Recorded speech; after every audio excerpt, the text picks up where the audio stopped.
bans for game number 1. Yes, we do. And we start off the board with Ninjas and Pyjamas banning away the Rakan. It is over to the Giants side. And remember, we are on patch 7.16. Yeah, so we had a couple of adjustments come through. A lot less priority in yesterday's draft on the Zac. Now, we saw Gilius get his hands on Zac a few times in the playoffs. I feel like it's still going to be a high priority pick, but something we've seen a lot on 7.16 in the one series we've had to cast is a lot of support focus. Alistair, Thresh, Rakan, high number of bans, and funnily enough, all 3 of those are off the board today. Yeah, and unfortunately it won't be 4 for 4. It's the Orianna that gets banned out next as it heads over to NIP's side. Now, I find this an interesting ban. I don't disagree with it in the sense that Giants were likely not wanting to pick it in their first rotation, and Orianna is still a very strong blind pick. So if NIP had gone for the Gnar and the Orianna that, funnily enough, we saw against Fnatic, that actually forced Fnatic to change some of their drafts, that would have been in the second rotation on blue side. I'm glad to see Giants actually looking at what has been successful for NIP recently and saying, no. You don't get these safe blind picks. You don't get them at all. Oh, the Elise is banned away. That much hasn't changed. And, of course, the Talia is banned out. It's a big player for Nagne, but that leaves the Kalista open. Hikyu instantly snaps it up. So now we've got Tristana, Caitlyn, both available, and this is one of the pitfalls that we saw teams fall into in Week 10, is if you ended up just taking the Kalista as a first pick, you ended up having difficult situations. Particularly, we saw it in the RB series against Schalke, where RB drafted Kalista in 4 games and actually got outplayed by the bottom lane of Schalke. I wonder whether now Mini Trupax and Jack Troll will look towards a situation where they can punish Kalista with early ganks in the game to try and shut her out. But do they start picking that up now? That's the question. Do they leave NIP to ban out more things against this bottom lane? It looks like they do with the Gnar and the Maokai locked in. Well, that's team fighting already handled for Giants. We talked about their later game presence with team fights. You've got a Gnar, you've got a Maokai. You can still have early game activity with that Maokai. Point and click route is great against Kalista. It also sets you up perfectly for the ultimate to come through on top of it. So a lot of crowd control coming out here. NIP, maybe they look for Janna here. Something to disengage and protect that Kalista. However, with the Zac alongside, maybe you just look as follow-up engage on top of that. I think a lot of people will be surprised that Zac is finding his way through the first rotations of the draft. We haven't really seen that impact be felt yet on 7.16 in the 5 games we've had. Yeah, maybe that is the time for it to change. We'll see what Shook makes of this Zac, and still also very solid at the team fighting, so these teams definitely going to be butting heads a bit as the timer ticks down. NIP decide instead of the Janna, they focus on another support that can do quite a lot of poke and a lot of saving. It's a Lulu. Blind pick Lulu can suffer in the laning phase, but what it will do is late game give a lot of protection over to this Kalista. You've got a lot of shields, you've got a lot of heals, you're an ardent sensor builder. We've heard rumblings that mid lane Lulu is played in a handful of scrims, but I don't expect this to be going in the mid lane. Just got to keep it as an option. Yeah, I mean, those would be the days coming all the way back. We've seen some things revive, but mid lane Lulu, that's something I'm happy to leave in the dust. Now, Caitlyn is locked in for Giants Gaming, and we enter ban phase 2 with Camille off the board. So the Caitlyn obviously received a few nerfs to the middle game portion with the traps, with the Q nerf. Still a very strong pick here. I'm expecting Mini Trupax to use that effectively to farm up in the lane. That's his playstyle that he likes. Sure, he'll harass down Hikyu, but he's not necessarily one to dominate a lane and make sure his opponent isn't farming either. Yeah, it's the perfect champion for Giants, right? You talked about early game or late game Giants, and the middle game being like a little, well, that's Caitlyn in a nutshell. Very true, very true. Although Giants did show us a decent mid-game with their team fighting presence, and we already have some sense of that locked in. Now, what else do we need to see from a Giants composition? Well, a pushing mid laner would be great if they can actually establish themselves. They have got rid of the Talia. The Orianna isn't there, so now maybe you look towards the Syndra, something that can push as much as possible. They can't afford to go Lucian because of the AD that is already stacked in their composition. Yeah, and Giants, they removed some top lane threats against Prophet. Of course, Camille, not a champion you really picked up, but Jace, we saw a handful of those. We'll see what Giants decide to grab for their next pickup here. So the Camille and Jace are both counter matchups, or at least good matchups against the Gnar. That's one of the reasons. Yeah, I would anticipate Prophet comfortable on the Camille and the Jace. We've obviously seen both. Now, this is a pick that, again, augments the team fighting quite exceptionally. You have that invulnerability now throughout the team fighting, and I wonder, whether Giants would be ballsy enough in game one to even pick something like a Vlad, which doesn't give them the push, but would be a matchup against the Syndra that we've seen a lot of times, and a team fighting mid laner. Well, we've got one step to this plan unfolding. The Syndra's locked in. Do we get to see the Vlad? We'll have to find out after NIP pick their last. We want to see what Prophet is going to get his hands on. Top lane, and maybe the Rumble we've seen out of Prophet, you can run it into the Gnar. It loses the side lane later on, but has good damage. We see the Jarvan, it is focused on team fighting. You pair it with the likes of a Zac on top, the Syndra. Very team fight heavy game coming in here, Devin, in game one. Ooh, it's gonna be Both teams have primary engage and follow-up engage and have defensive supports for the team fight as well. So a very interesting game. Vlad would be a pick you could go here for a scaling matchup, or you go for a counter matchup that did get buffed on previous patches of the Echo into the Syndra. Again, more team fight. Yeah, you can roam around. You see that he's already sitting on that teleport. He's going to be able to snap back wherever he needs to. A lot of good roam potential. Right. Giants might be getting this one started real fast. And I say team fight for the parallel convergence, but the other thing Echo excels on, side lane threat. You can push with Gnar on one lane, Echo on the other lane, continue pushing forward, double teleport setup, and you've got in the middle lane, that Caitlyn should have a lot of range, the protection there in mid lane as well. So Giants, they adapt, they actually have split push and team fight in their composition as a whole. This is a very interesting draft for game number one. Now, will they be able to execute on both those fronts? It always seems like when teams draft, multifaceted, it's a much more difficult comp to execute. That is a worry that I think Giants have to do, is because it could be more difficult for Giants to get their comp set up than for NIP. NIP have the good synergy between the Zac and the Syndra in the middle lane. You've got the Jarvan to just run at people for their composition as well.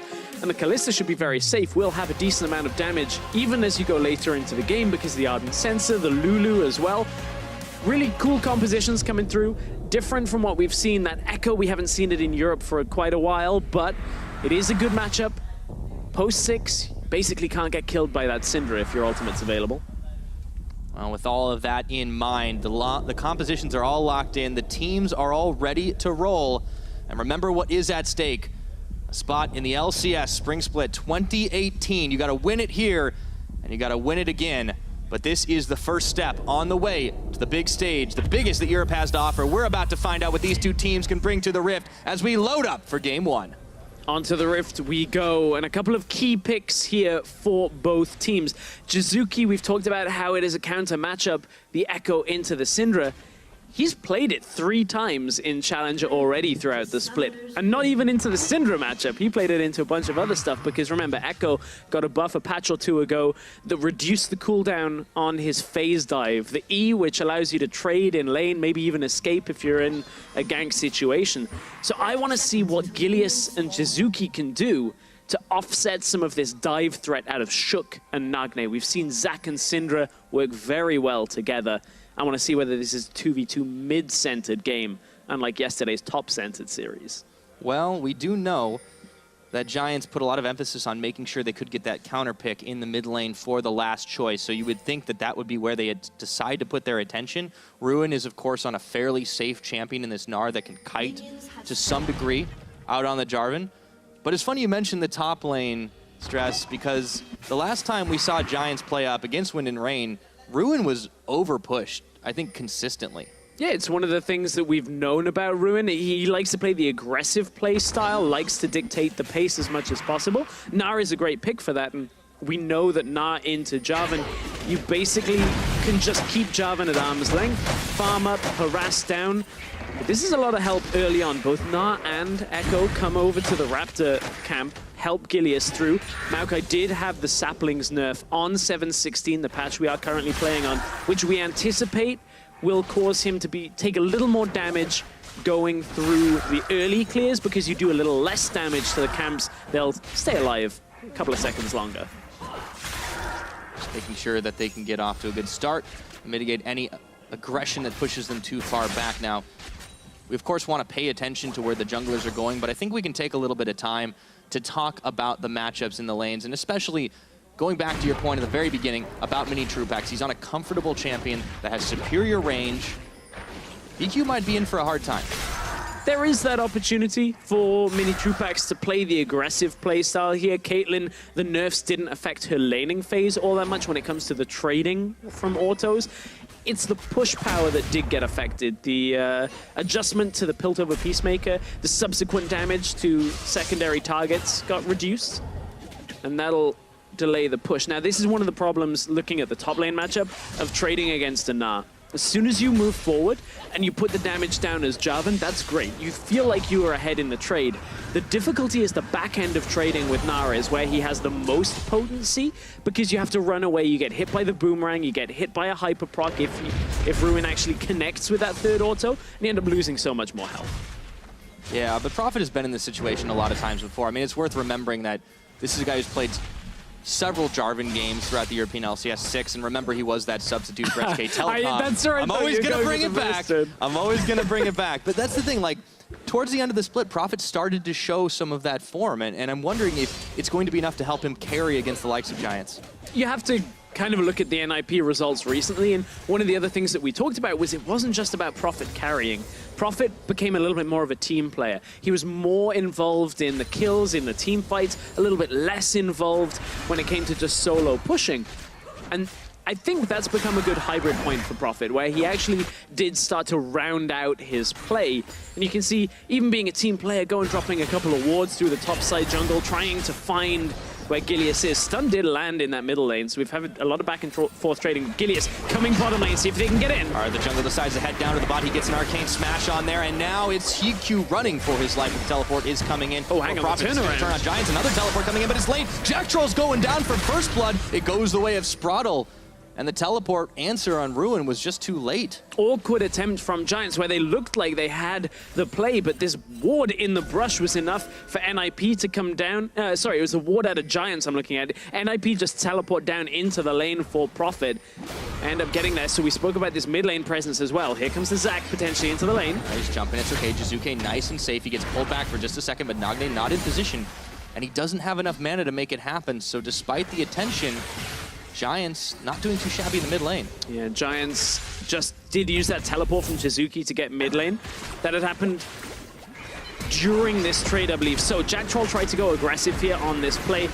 Prophet teleports to the minion, gets into the lane quite early on, and you can see not enough damage to take Hiku out. Jack Troll gets caught by Prophet going aggressive onto the trade, and then Ruin actually completed his TP, ended up getting nothing from it. So NIP, good response to the attempted gank from Gilius. I like what Gilius was trying to go for, but Prophet, we just talked about how he's more involved with the team. Well, gets involved for the first kill, and stabilizes the NIP bottom lane.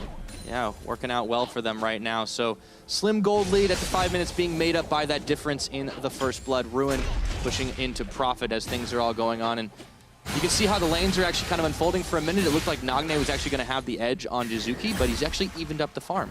A lot of that again, remember Jizuki running that teleport, gets back into the lane. Nagne now is able to, after a first back, has the Lost Chapter, is able to sustain through the push, attempt to push out himself. Difficult lane now that we're post 6 for Nagne to actually punish. Unless Jizuki somehow makes a mistake with his ultimate or doesn't quite read the trade properly, there shouldn't be kill threat from Syndra onto the Echo, because as soon as the ult channel from Syndra casts, you hit ult, you chrono break. I was going to say chrono shift. Yeah, there's a lot of chronos that happen, that's for sure, but no Zillion in this game. But meanwhile, Nagne is going to run straight into Ruin, who was occupied with the Scuttle Crab. Didn't actually clear it, forces a hop out and a flash. And now Ruin doesn't have the luxury of being able to ult and keep himself alive against the Syndra, so he has to respect Nagne's presence.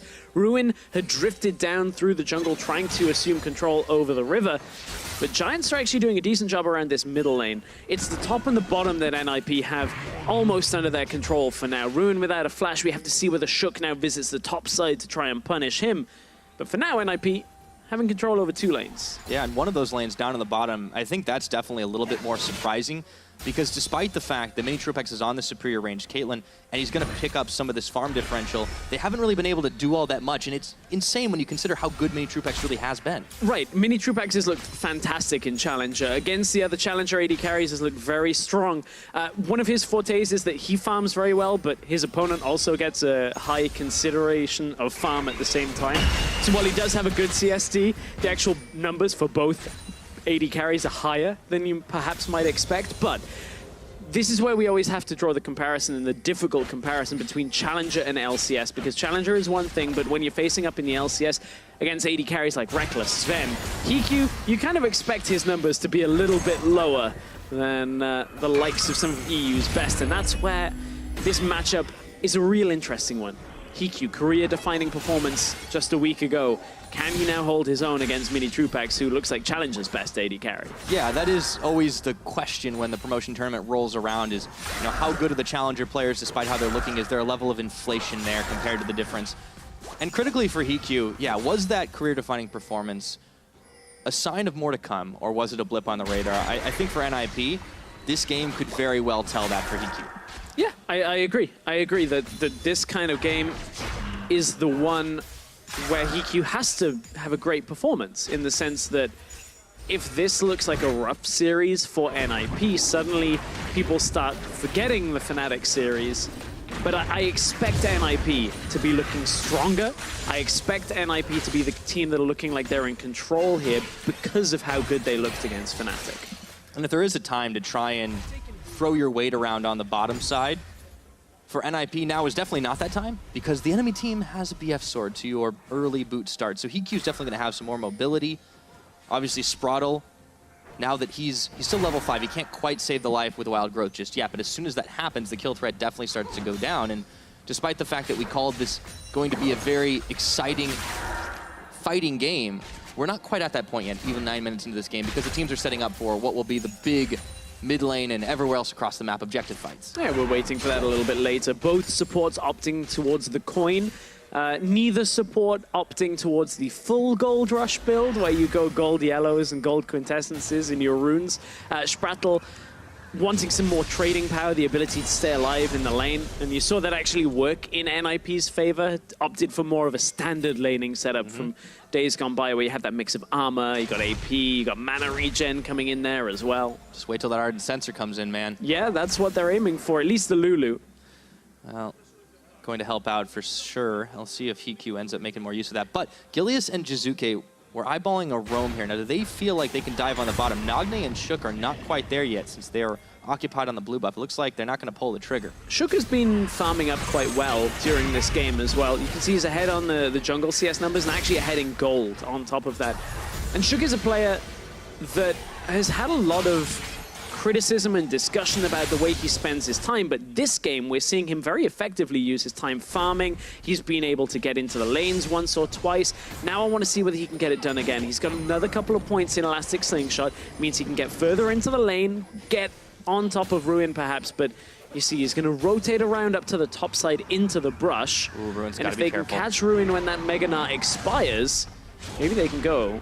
You don't want to get pushed into the wall here is the problem for NIP. Flash looks like it's about to be up, but instantly Gnar against the wall as Shook comes in. There's the crunch, and they can't quite get it done. Now Ruin, he played that one a lot safer than we've seen him do. Very safe, but the second phase of this play is NIP will be able to push the tower ever so slightly. NIP... Turn, phase dive, ultimate coming in here. Jizuke, he really wanted to go all in on that, but he took a tower shot. Ult for ult. That was the interaction we were waiting for. Nagne and Jizuke trading ults now with no ultimate on the Syndra. They want to try and get the flash, which is one of the things that Gilius and Jack Troll were looking for, but couldn't get into the lane in time. The same thing on the top side. NIP not able to punish with a kill, but this tower is going to die first, which means Giants can only look towards a dragon to offset some of this, but NIP with a good advantage off that top lane play. Yep, making it work out, and even this dragon isn't going to happen without some vision here, despite the fact that Spraddle can't really make a contest. He can hang out in the back of the pit and maybe shoot a glitter lance a little too late, try and secure the dragon, but NIP with the first blood, with the first tower, have pulled themselves ahead 2,500 gold, just compared to that bonus regen the Giants have picked up. This is a little bit slower of a series compared to yesterday's, and the reason for that is these compositions are still waiting a little bit for more time. We spoke about how there are aspects of team fight on both sides. Giants running a 1-3-1 setup as well need the lanes to open up so they can actually start taking control of the side lanes at the same time, but with only one tower down and that being in favor of NIP, it will be difficult for Giants to actually use this composition to its effect, because look, out of not nowhere, but out of a tower and a kill. 2,500 gold lead has opened up in favor of NIP. Yeah. 1-3-1 from behind is incredibly difficult to pull off. Well, and we know that Giants, you know, there's two sides to this. There's the late game team, there's the early game team. This time around, even though they tried to make a few early plays, they found themselves down in the gold, which is something that NIP does tend to do quite well. However, I think the greater thing here is the fact that Giants have elected to take a much more difficult composition. I'm wondering if this was the smartest move. I think for game one of a best of 5, you can certainly see where they're going on that. I like the fact they prioritized the Na, looked for a matchup that they know will take control of the side lane later on. Prophet has done a good job in the laning phase, actually staying up ahead. He has had some help from Shook.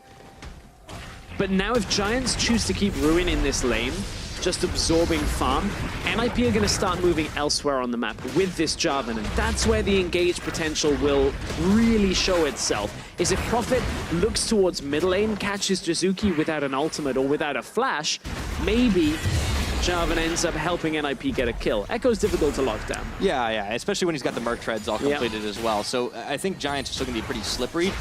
But if NAP can win this without really killing anybody, I mean, they'll be perfectly happy to. They've got some decent objective control with the Kalista.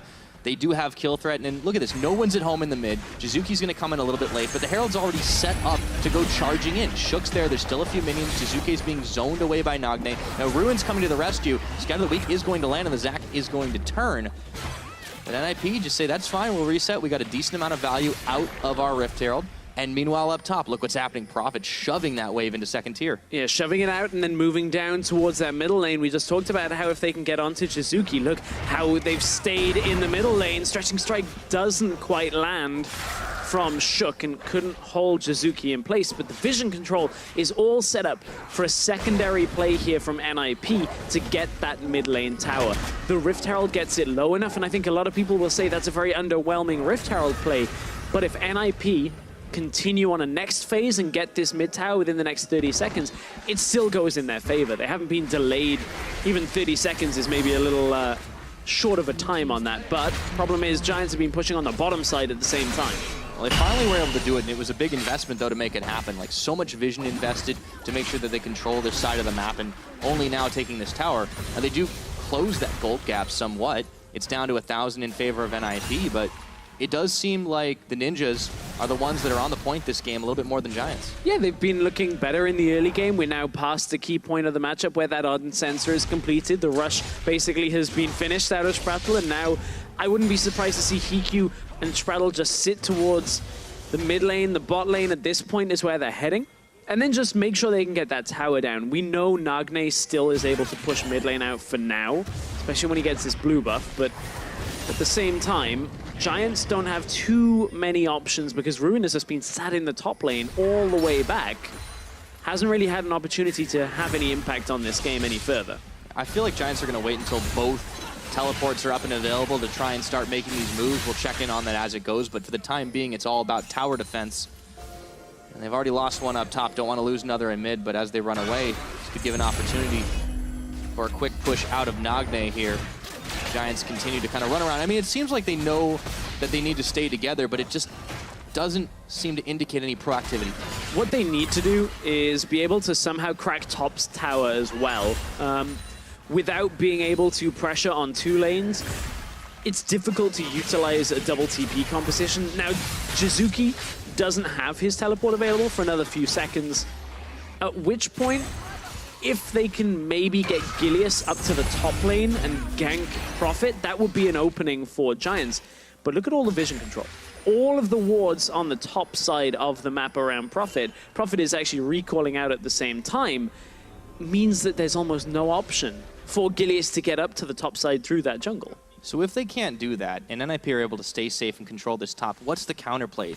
It seems like they have to either crack mid, try to rely on dragons, which, you know, good luck another Ocean Drake, or just wait it out till late game. The counterplay is the secondary option for this composition, which is some sense of team fighting. It isn't great because your damage threats are a Caitlyn, who needs more items. Remember, she now has a mid-game dip that was put back into a kit because of the reduced damage from traps and her Q. And an Echo, who needs to dive. He needs to get past the front line, get into the back line, get onto squishy targets, which is a lot less consistent than the likes of a Syndra, a Kalista. But if you can set up a Maokai engage with a Gnar and a parallel convergence that comes through, you use the Taric ultimate as well, that setup with a flank onto NIP could be a successful team fight for Giants. Starting to sound like they need a wombo combo as Jizuke rolls away. EQ on the mid. He's going to be holding the line here. The rest of NIP looking to collapse. A few more Ren stacks pulled out of Jizuke. As he's down to half health, he's going to need some backup. Throwing Look up the where time Prophet finder. is, though. Prophet incoming. Let's see if he's going to be able to get on Jizuke. Dragon Strike toss. Into the pit he goes. He snaps back, but not too far away. However, it's bought enough time for Ruin to flash over the wall. As Prophet goes through, looks like it's going to be the one-on-one kill. No, Jizuke turns it around to get even more. And it looks like Giants, they've managed to grab one quick for themselves, turn the fight, baiting NIP into a false sense of security, and this might just be the opening to crack the mid turret. Jizuke was able to get out of that without even flashing. He used his ultimate, he had that phase dive, he had the proto belt on top of it as well. You can see how difficult it is for a Jarvan to get onto an Echo. That's what we were mentioning about how tricky Echo is to lock down. But the good news is, if he only goes so far in that time duration when he finally does ultimate out, at least you know he's right within range. So the spoils of that one will, of course, be Giants picking up another dragon, but here's how it happened again. But the thing is, he ults within range of the tower. He's just been sat basically on the same position. So Proto Belt came out for a little bit of damage, actually got some damage down onto Prophet there. And as he ults out, Ruin on the top side is able to just Gnar Prophet into the wall, and what looked to have been a good setup out of NIP to try and make a play for that mid lane tower gets stalled out, stunted, and now Giants have 2 Ocean Drakes. 2 Ocean Drakes is going to be a considerable amount of regeneration now for Giants as we go later on in this, and if NIP can't find clean engages, Giants will be able to sustain up, try and play out a 1-3-1, and then maybe look for those team fights that we were talking about. So that was one start to things by baiting in NIP mistakes. Will that be enough for them to, keep moving their way into this late game? The gold gap is still about steady at 700-800 gold. Do Giants need to do more than simply punish NIP? It's an interesting prospect because they do need to do more than that, but as of yet they can't do it because they don't have the setup. They need to be able to play out on the side lanes. You see Ruin is feeling more confident to push up in that lane when nobody is there against him. Bottom lane, there is nobody able to push it out yet. Jizuke is waiting in base for an item. I believe it's just to swap over his trinket at this point. I think it's good you point out that Ruin is only really pushing up when he doesn't have a counter threat. It really seems like he's learned from the Wind and Rain series how much he got punished. I mean, getting this point in the game without actually getting ganked, getting killed, it made Shook's life kind of difficult. It did, but look at how Giants now react to that. As we were discussing Ruin being in the top lane, the Giants swap their lane assignments around to the way it should be. They want the Echo up against the Syndra anytime Syndra is there because there's no kill threat, and you want the Gnar down on the other side of the map because he can stand against the Jarvan. Prophet cannot really punish him as much anymore, especially once the Frozen Mallet comes through from Ruin. That's the point at where Jarvan cannot even really afford to be in the lane because you'll end up getting pushed down. However, play for the mid lane tower out of NIP. Looks like they want it, but in comes Shook. The Cosmic Radiance is down, and they're going to try to defend this turret, but it's already fallen. Instead, they look for Shook, who takes Gilius a bouncing, but he doesn't want that one. He backs out. Summoner spells burn on 2 sides, double stun. Jarvan jumps the pit. Now Prophet takes Nace in the hole. He's a little tanky. Jizuke on the backside, trying to get an execution off, but it's not going to take. Instead, he backs away, and Ruin was there, but we didn't see his impact at all. Yeah, Ruin couldn't actually get into the fight fast enough. He was in Mega Gnar as he was running up, used TP, I believe, at the start of the fight. Didn't see where, in fact, it got cancelled. Giants attempted to get the flank play on the back end of that fight, but NIP got the tower down and actually nearly killed Mini Trupax. He was sub 100 health throughout that exchange. So that was incredibly close for nobody dying in this one. It opens up a chance for Ruin to get a little bit of a minion push onto the bottom side, but I mean, it just speaks to it once again. Giants, they had all the tools, but it is so difficult to execute this type of collapse play, and we're seeing NIP slip away yet again. And I want to just commend NIP on that play. They know they have to get that mid lane tower. If they don't get it there, then they're going to get stalled out even further on this game as Giants were starting to react with the right lane assignments. That's what you do to drag in the laners, use some of the TPs. Now Giants don't have a teleport available, whereas NIP do. And on that exchange, NIP can now set up for a secondary play, potentially. around the Baron, although, as we said, Jarvan doesn't really want to be in this lane too much longer against the Gnar, otherwise he'll end up getting pushed in. It's kind of the unfortunate task that Prophet has to do, is play a defensive pushing setup, which is very tough against Ruin. Anytime Ruin shows in the lane, Prophet basically has to back himself away. Case in point. Yeah. He's just going to have to pick up the scraps of the farm, unfortunately for him. But I'm more interested in what these mid laners are going to be bringing to the party, because Nagne is starting to get into the deletion range with, his Luden's Echo combined with the Morellonomicon. But Jizuke now has a Lich Bane, so his on-hits are going to start hurting, and that's why he feels confident going up to the top side. Oh, yes. You paired Thunderlords with, you've got now a Lich Bane, a Proto Belt, onto Phase Dive, which gives you that empowered strike as it is. His ability to push towers is the other thing that this is going to help. You'll see it in action here. That was the ultimate use. Wow, that was a bit jumping the gun, I think. I think they were afraid that they were going to get stunned there by Nagne. We didn't catch the beginning of that exchange, and it was in case Nagne threw out the ultimate. Of course, another tool to deny the Syndra that Cosmic Radiance, but you have to preempt it. It means Nagne would have to voluntarily cast the ult into the Tarak ult, which is not a thing that Nagne would do. You would anticipate him being able to read that very easily. But it has been a little bit of a quieter game, I think, for some of the more explosive elements in this team. And I'm looking especially at mini troop packs, because when you see this guy, even if it's on Caitlyn, a champion that's going to be more safe and stable to try and push things out, you don't really expect him to be 0-0-0 at 24 minutes into a game. His point in the game is going to be later on, though. And oh, Nagne's dead. Okay. So Jizuki killed him in the top lane. As we discussed the matchup, a bad matchup for Nagne this late in the game. We're not even going to show you how bad. I'm guessing it's Nagne tried to stun Jizuki as Jizuki was jumping on him. Jizuki avoided it. Nagne used ult. Jizuki used ult. Nagne died. All summoners. Yeah. We'll get that one in a replay, I'm sure. In the meantime, Ruin's still pushing in. Prophet is having a hard time deal, but Giants have definitely managed to turn this back around. The gold is even after the early game deficit. Full control, and here is that replay once again. So Jizuki was trying to clear the wave. Nagne looked for a stun.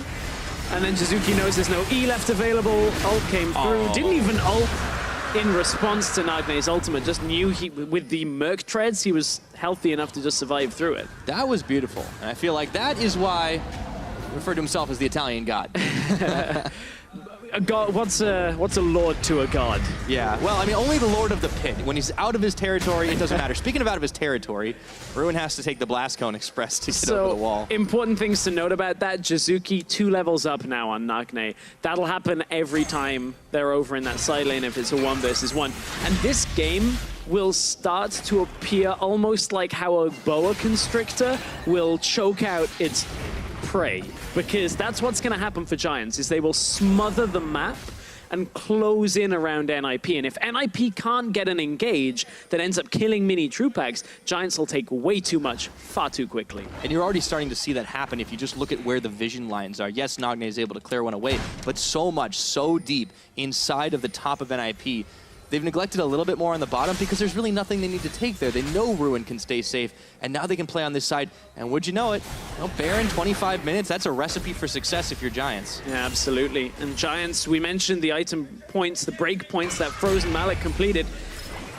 Medic, a second or two late on the punch, but here's the fight. It's all right, Sprottle, he's going to be able to make his way away. I do not think that Hikyu is going to be so lucky. Maybe he will be. Turns around Jizuki. That's a lot of Ren stacks on him, but it's just buying time. Ruin making his way up slowly with Gilius. And there is only one way this fight is going to end. All 5 members of Giants Gaming. Prophet coming to the rescue, but it's too little. It's too late. There's the Roots. There's the Radiance. And Jizuke with another kill. Giants 5 versus 2. The rest of NIP couldn't quite get there in time, and now they are fleeing towards their base. Baron, as you mentioned, has been alive for a few minutes now. It's an easy take for Giants. Shook, the only option now is to look for a smite steal, and he's running.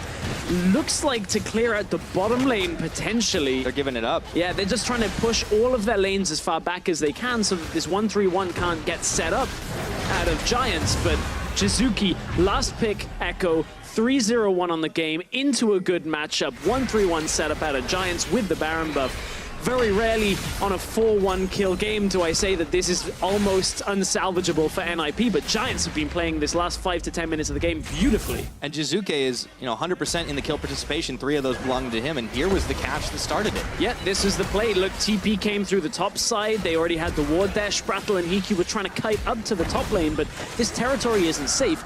You do see the threat out of the Kalista come through onto Jizuke, the damage that comes out, but look, the shields are able to keep Jizuke safe. He can get onto the backline. Everything was thrown, the exhaust, the ults, to try and keep them alive for longer so that Shook, Prophet, and Nagne could get into the fight, but it was too little too late at that point. And Giants now assuming total control of the game. Yep. Having themselves a pretty solid gold lead as well at 400, or 4,000, I should say. 28 minutes. Yes, it has been a low kill game, but Jizuke, they settled a lot of it up. There's a dangerous moment here. Look at Shook in the brush. He is warded. Jizuke's trying to take a fight on the bottom side, ruin his top lane. There is no teleport available for Giants. And if Shook were to come into a fight from an unwarded area, and it was a 4 versus 3, that should be a fight NIP would win in the middle lane, and that's a mistake Giants cannot afford to make. It looks like they're not keen on making it, though, making sure they have everything clear, at least a lot of vision. However, Jack Troll a little close there as Shook was waiting and baiting inside those brushes, but Giants, they're not going to take any unnecessary risks. Still 2 minutes ticking on this Baron buff to try and demolish more towers of NIP. Play it out safe. Mini Troop Axe is hitting that 3-item Caitlyn spike. The rest of the team, they're having a fantastic later stage of the game, and with nobody at home on the bottom side, Jizuke is going to be claiming yet another tower, the 5th for Giants Gaming. It's very satisfying to watch a team play out 1-3-1 effectively. We got a lot of that in the 2016 summer out of Splice. When you can play it effectively, especially with Baron buff, you just are pushing every lane together. And it's so difficult to play against at the same time. Like, NIP have to find an exchange, but it's difficult because the vision control is going to spot Shook coming. And this is the thing about trying to execute these difficult compositions. Normally, it's the LCS team that does this to the Challenger squad, but right now the tables are turned. Here comes the attempted engage. They couldn't get the stun off onto him, but he has to bail out all the same, instantly finishing off that turret. And even if he does find that engage, you've got the Cosmic Radiance, you have the ability with Gilius to use his ultimate, you've got the McHales, you've got Ardent Sensor to help out the damage in that exchange as well. So much goes in Giants' favor that without a perfect engage, they should be able to just confidently push through on the lanes and win this game. Yeah, we got so excited about the Lulu Ardent Sensor, we got totally debated by the Taric. Yeah, well, he picked it up a little bit later than the Lulu. He wasn't rushing for the gold. What it means is Jack Troll is squishier than he normally would be, but this is all about giving over extra to... Hang on. Hold on, Jizuke, he tries to get the hit off. No, he's surrounded by members of He's already ulted. Shut down, though, finally. Nagne finishes him. A little bit of hubris there. Yeah, that was an exchange they didn't need to take. The same amount of ruin. He's been caught now. Stuck in the pit. Oh, man. So, the tables turn as NIP find 2 picks to stall the Giants' push out. NIP with the reaction, knowing Giants are in the bottom lane, is exactly what they needed. They had to go aggressive there. They brought Prophet, they brought Shook. Just said, okay, he's out of position. Go on him. Nagne was the only one showing in the middle lane, and that's because Shook was already charging up that elastic slingshot. They force out the ultimate early from Jizuke in order to force him to stay around. Jizuke ends up dying. Rune was trying to get away from the situation, ends up getting caught by the Jarvan ultimate, and NIP 5 versus 1 on top of that means NIP stabilize somewhat. They've on a defensive posture now, have defended against the Baron buff. They are still playing from behind, though. Very true, but just as we give it a couple of minutes in between, just as we kind of praise Giants being able to execute that 1-3-1 effectively, they hecked up a little bit.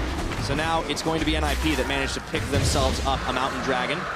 Start to push away and clear some of those wards out of their base, but they're still bleeding out right now. They need to be able to find a few objectives of their own. Did you say hack? Yeah. I'm trying to... No, it's okay. I know you are. I know. PG-13 broadcast. Yeah, this is a family broadcast. Oh, that's good. Well, we only have 7 kills. We're only allowed to have like 10 total. That's true. Yeah, any more, then we have to raise our rating. Very true. At this point, I was looking for a ratings joke, like a tier list thing on Giants, but I haven't really got it. But what I wanted to talk about in general... What is your tier list? Where are Giants at? At this point, they're at like a 7 on this game in the sense that they've done a lot of clean things. A couple of mistakes coming in here and there, but when you look at the rest of their lineup, let's go back to one of our biggest players to watch. He hasn't been that active in this game apart from farming, but Mini Troop Axe.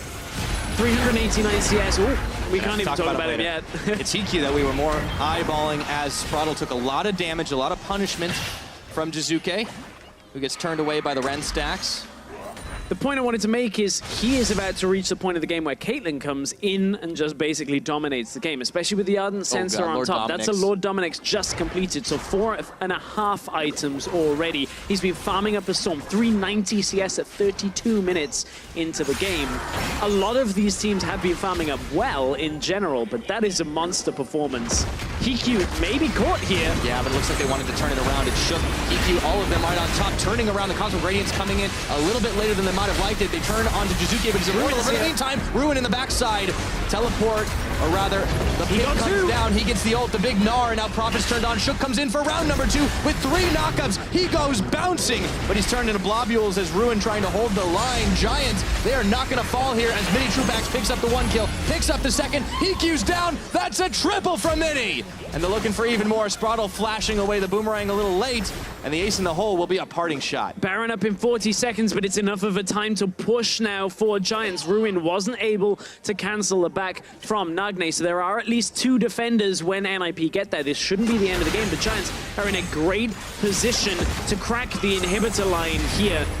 Looking at it though, 30 seconds, they may try and just push through with the Lichbane Echo. They've got the Caitlyn as well. I think they actually pull back is the smarter option here. Look for the Baron. Well, we know Giants have been playing things out patiently and not over pushing, especially because they might have gotten flashes of what happened the last time around. But here was the fight that started with EQ apparently getting caught. EQ very far into enemy territory, was forced around the edge, and they do stabilize to begin this fight, but the Cosmic Radiance buys a little bit more time.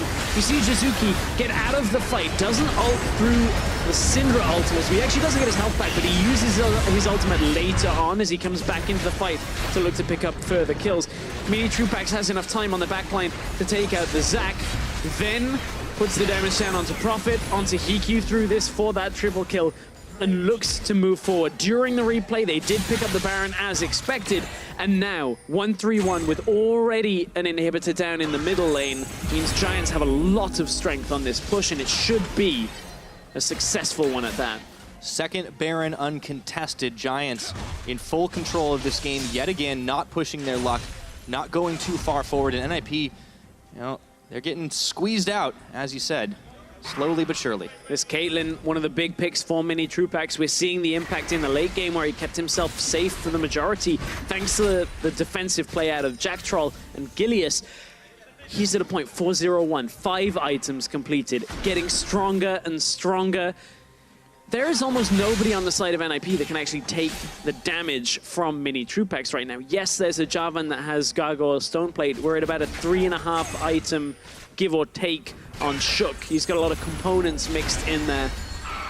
It's not enough that when this Caitlyn starts putting auto attacks out that anybody can actually survive. Yeah, and you know, we've given NIP some credit for being able to take down Fnatic and showcasing us some solid later game play, but I don't think they've faced any odds quite like this in terms of how far down they have been in their more recent series, and you have to start questioning that level of success when they're not able to put it away against Giants. Yeah, I agree, but NIP still have to look at what went wrong this game. The draft, the mid lane matchup going heavily in favor of Giants is going to be a big talking point of the second draft. We've got to keep our eyes on multiple points of action here as Jizuke and Ruin pushing towards the top side. That inhibitor is nearly dead. Only one more inhibitor will remain, and Shook looks to go in. Stretching strike's not going to land, and now Ruin comes in on Mega Gnar. Meanwhile, the rest of Giants pecking away at this tower. Gilius tanking the shots from the turret.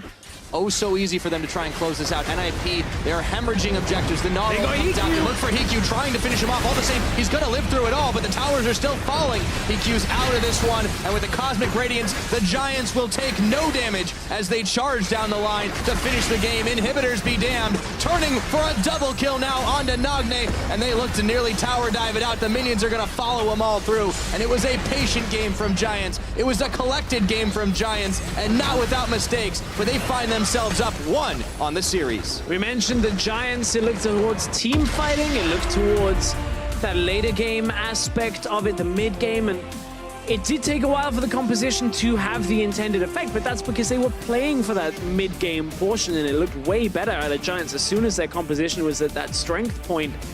they're able to just kind of 1-3-1 all the way through the rest of this game. Get a couple of fights that went their way as well when NIP were trying to force them. And I think a lot of people saw the result from NIP against Fnatic and assumed that NIP were going to be the favorites here, but Giants showing that perhaps we underestimated them coming into this game. Perhaps we did. And Giants, in all honesty, after yesterday, you could be forgiven for thinking that all of the matches in this promotion tournament would be exciting bloodbaths, but game one looked a lot more like Giants versus Wind and Rain. It did. That's quite apt that NIP had plays in the early game. NIP looked like they were going to be able to at least make a few things work. Remember, they made a play onto the top tower. They got tower first blood. It looked like NIP maybe were going to be in a great position to just have Shook and Prophet keep engaging. But then suddenly the Echo starts taking over. The Gnar finds the presence out in the side lane post 1.5, 2 items. And that means Prophet ran out of options. Yeah. Fortunately, trying to play for the team didn't really do enough towards the end of that game. But I'm glad you mentioned Jizuki. I mean, that guy was all over the map, and they put a lot of pressure on him. They tried to fire down his tower. They tried to kill him a couple of times. And going 4-1-5 on that Echo, there's a reason they picked that last for Jizuki. Yeah, he played it 3 times in the regular split. I would like to even see now the attempt out of NIP to be, okay, let's give this guy a bad matchup. Let's make sure we have the counter pick for the last pick. I believe, yeah, actually NIP won't have side selection until game 3. So we might see the same thing happen again in game 2 here, depending on the draft. But I think that should be the NIP game plan, is don't give a counter matchup that we know Jizuki plays in the middle lane. Yeah, it's always a little bit rough when you have some things you're not used to seeing all the time. Now, I want to take a look back to the final fight, the thing that actually closed it all out, because it seemed like no matter what, this was probably going to go in favor of Giants. But the way in which they did it was impressive. Yeah, top inhibitor is already cracked here, so it's a case of just Ruin and the rest of Giants collapsing through the middle lane. Hikyu again finding himself under a lot of threat, gets caught out, ends up dying thanks to, I believe, even got locked in the pit by Prophet himself, which looked a little bit of an awkward setup. I'm not trapped in here with you. You're trapped in here with me. At this point, nobody should have really been trapped by Prophet. Prophet maybe even betraying a team a little bit at that point. But look, at that point, the game was already won. Caitlyn was 5 items. You had an Echo there that was doing very well. And very difficult for NIP to actually hold on through that. Yeah, there really just wasn't much they could do, because it seemed like they had in mind this composition that they could contest objectives with, and it was very mobile. And even if they were down a teleport advantage, they just never got a chance to actually contest those objectives. I mean, you have a Kalista, and the other team is the one doing Baron uncontested. Yes, yeah, they get the Baron, easily able to transition that. Now, it wasn't without a couple of mistakes, small mistakes that prolonged the game a little longer for Giants. Jizuki getting caught in the middle lane by Shook, by Prophet, who then got Ruin as well. Those things they can still tidy up, but it was a convincing performance throughout the last 20 minutes of that game out of Giants. Solid team play. Now, Giants have started their way to victory here against NIP. We'll see if they can build